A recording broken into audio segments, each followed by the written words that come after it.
My name is Caleb Morrison, and I was 29 when she left me with a note in a half-packed suitcase. Don't take this personal, she wrote.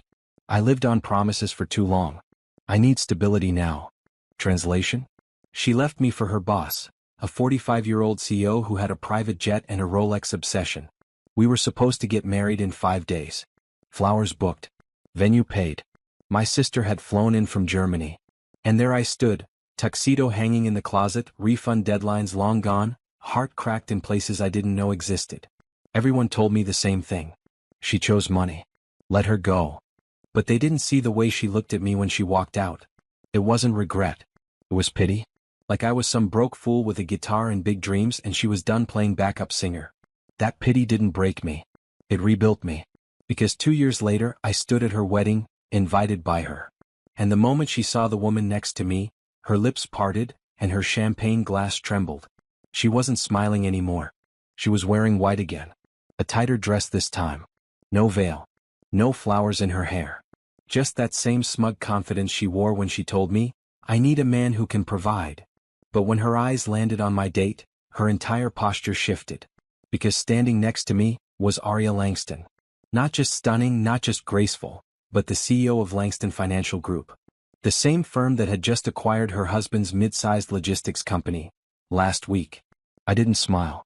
I didn't need to. Her new husband, Brent the boss, was still shaking hands, unaware his empire had been swallowed whole by the woman I was now holding hands with. A friend of hers came over to greet us. Fake smile, sugary voice, and I caught the flicker of panic behind the bride's eyes as I introduced Arya. She extended her hand. Oh, Arya said coolly, you're the one who ran off 2 weeks before marrying Caleb, right? Her smile dropped for a second. Just 1 second. But I saw it. So did Arya. And Brent? He turned just in time to catch the tail end of that moment. Something had cracked. And it was only beginning. I could feel Brent watching us the entire time, eyes bouncing between me and Arya like he was trying to calculate something he couldn't quite solve. We weren't even seated yet when the coordinator came over and whispered something in the bride's ear. Her face stiffened. A forced laugh slipped out. She turned toward us with all the grace of a socialite who's just been told her stocks crashed. Would you two like to join the head table? She asked. Arya tilted her head. Is that where you're seating the man you ditched days before your vows? Bold. There was no venom in her voice. Just precision. I think we'll sit where we were assigned, I said and guided Arya away, letting them stew in their polite chaos. We sat at a small circular table 2 rows back from the head. Arya placed her clutch on the table and pulled out a sleek envelope. What's that? I asked. The reason you got an invitation, she whispered. I blinked. You mean? She doesn't know I'm your date. She sent me a proposal 2 months ago for a merger. I RSVP'd yes. The envelope had her wedding logo on it. Inside, a contract. And a trap. I stared at the contract. Not a wedding invite, a business proposal wrapped in lace. The irony was poetic. You're telling me she tried to merge her husband's company into yours? I whispered. Arya smiled. They're desperate. Logistics costs have crushed them this year. She reached out, name-dropped Brent, and said she'd personally vouch for the deal. She probably thought I was too busy to notice her last name. So this was all a play for a merger? No, Arya said, her eyes flicking to the couple at the head table. This was a power play. And now I'm in the room. Before I could reply, the DJ called for toasts. Brent stood first, smug, polished, and thanked the guests. Then he turned to me. And Caleb, he said into the mic, you look well, my friend. No hard feelings, I hope. We all move on, right? The room tensed. People glanced at me. I didn't stand. I didn't smile. I just looked at Arya. She leaned in close and said, loud enough for the next table to hear. Should I tell him we bought his company's debt last night? Brent froze mid-toast. And my ex turned pale again. Brent laughed. A shaky, forced chuckle that didn't quite reach his eyes. I'm sorry, what? He said, setting the mic down and walking toward our table.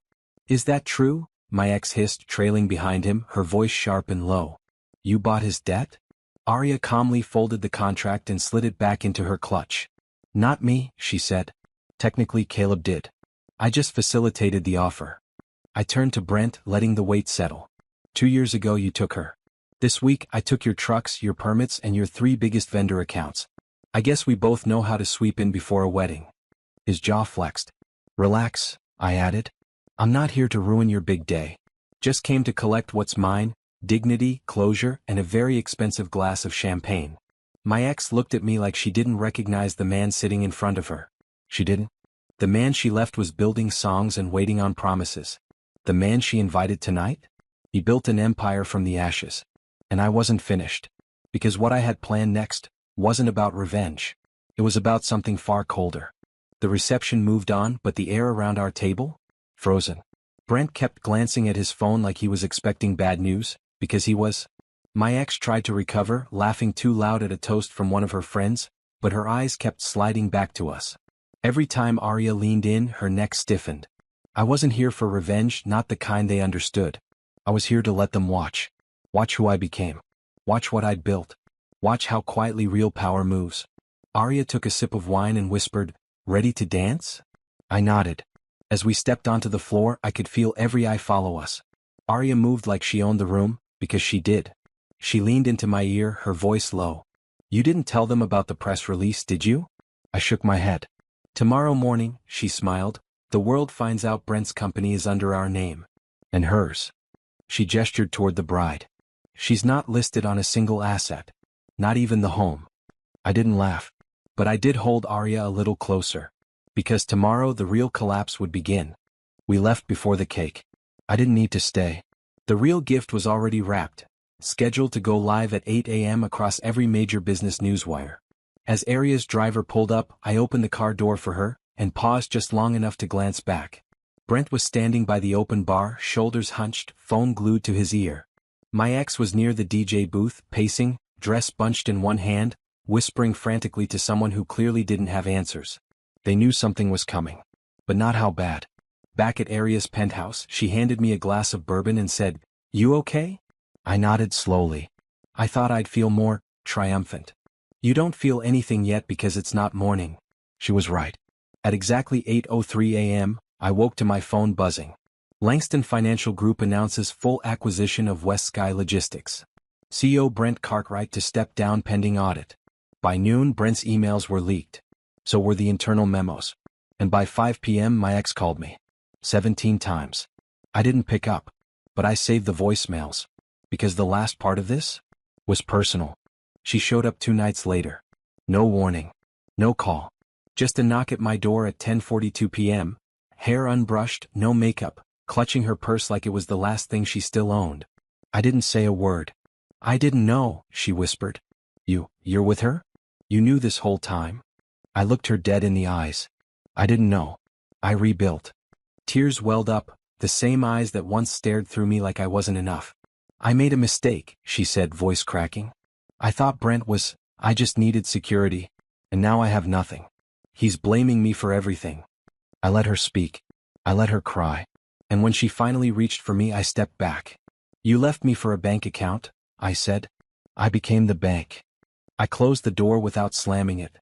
Because this wasn't about revenge. It was about evolution. Now I live in peace. I build in silence. And I never chase what ran from me.